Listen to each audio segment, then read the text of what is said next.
Hi, my name is Dr. Daphne Wiles. I'm one of the course mentors for MCC1, and this is a recorded webinar on cognition, which is part of Chapter 6. There are 3 learning objectives for cognition, and this webinar is going to focus on the second one, which talks about being able to select appropriate strategies to help enhance cognitive processes. There are a couple of things you can do to help enhance cognition.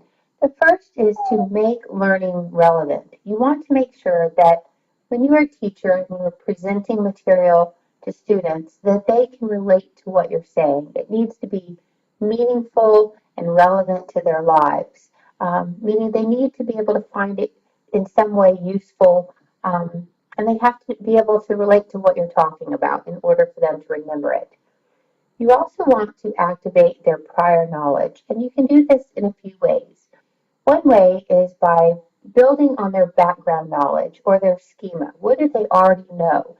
And how can you draw connections to what they already know? So you're trying to relate this new material you're presenting to the old things they've already learned. So for instance, if you were teaching a lesson on fossil fuels and last week you talked about oil, and this week you were introducing a lesson on coal, you might first want to remember what you learned about oil and then start drawing some comparisons as you introduce the material on coal.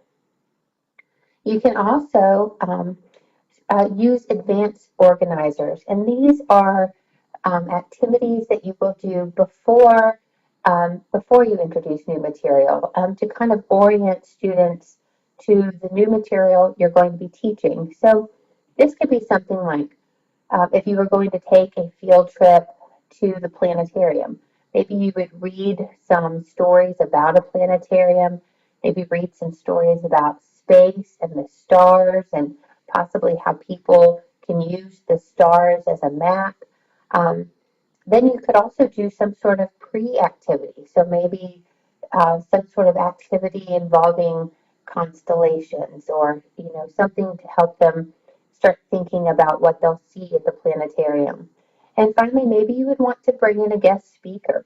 Bring someone in maybe from NASA, someone who works in the space industry. And so these are all ways to start orienting students to new material they'll be introduced to. And that's all considered an advanced organizers. You can also use something called analogies, and this is where you compare a new subject to something that they already know. So, for instance, if you were teaching a lesson on how our bodies react when we're sick, and you talk about how germs get into your system and that our body reacts to these germs, and sometimes that can cause us to be sick. The germs are kind of like enemy invaders, and so you might take antibiotics, and those antibiotics are kind of like soldiers coming in to fight the enemy. So by relating something that they already know about, such as soldiers or the army, and relating that in with something maybe new, maybe antibiotics and how our bodies act when we're sick, then it can help students to remember that concept. Okay, if you have any questions about cognition or anything else in MCC1, please feel free to email a course mentor at edpsych@wgu.edu. Thanks.